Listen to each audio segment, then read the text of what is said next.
আব্বা হচ্ছেন শহীদ প্রেসিডেন্ট জিয়াউর রহমানের অসম্ভব গুণগ্রাহী একজন মানুষ। এর কারণ হলো ওনার দুইটা ওনার গল্প। একটা হলো 7ই নভেম্বর যখন ঐতিহাসিক সিপাহী বিপ্লব হয়, আমার আব্বা তখন ঢাকায়। তো উনি আমাদেরকে বলতেন যে মানে আমাদের বাসায় শহীদ জিয়ার অনিষ্টে নিয়ে আব্বা দিনের পর দিন গল্প করতেন। তো শহীদ প্রেসিডেন্ট জিয়াউর রহমানের যে 7ই নভেম্বর যে ঐতিহাসিক সিপাহী বিপ্লব যেটা আমরা বলি, ওই দিন আব্বা বলতেছে যে উনি দেখছেন যে মানুষ নারায়ে তাকবীর আল্লাহু আকবার বলে মিছিল দিতেছে আর এটাকে কনগ্রাচুলেট করতেছে, ওয়েলকাম করতেছে। আমার উপজেলায় শহীদ প্রেসিডেন্ট জিয়াউর রহমান খালকাটা কর্মসূচিতে গেছিলেন এবং আলেমদের তরফ থেকে আব্বা তার সাথে মিট করার সুযোগ পেয়েছিল। এবং ওই যে তার ইম্প্যাক্ট, তার সাথে চলা, এত সিম্পল লাইফ।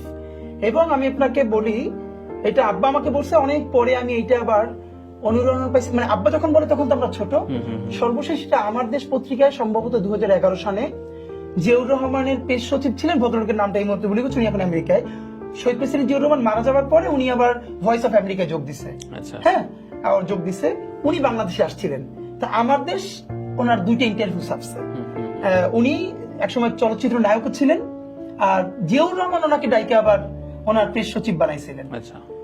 তো উনি দীর্ঘ একটা কলাম লিখছিলেন জিয়াউর রহমানের স্মৃতি নিয়ে, ইন্টারভিউ নিয়ে।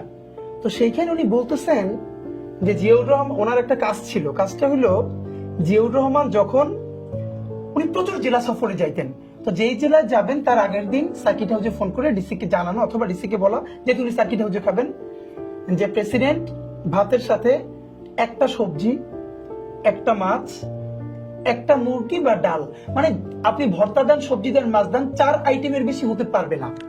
এর বেশি যদি হয় তাহলে প্রেসিডেন্ট খাবেন না। ওনার দায়িত্ব ছিল সেই প্রত্যেকটা ডিসি অফিসে ফোন করে এটা জানানো। এবং একবার পাবনার ঈশ্বরদীর যে বড় আছে কল, সেটা লস প্রজেক্ট দেখতে জিয়াউর রহমান ওখানে গেলেন, গিয়ে দেখলেন লাঞ্চের আয়োজন অনেক হয়েছে। তো উনি ওইটার এমডি কে ডেকে বললেন যে এই টাকা কার? অফিসের টাকা। বলে আমি এখানে লস প্রজেক্ট দেখতে আসছি আর এইগুলো করছে। উনি না খেয়ে ঢাকায় ব্যাক করে লাঞ্চ করছেন। তো ওনার ওই গল্পটা আমার মনে পড়ছে, তখন রাতের 2:30-3টা বাজে, ঘুমাই নাই। আমি অনার্স ফার্স্ট ইয়ার একটা ছেলে। তখন আব্বা যে ছোটবেলা আমাদেরকে বলতো জিয়াউর রহমানের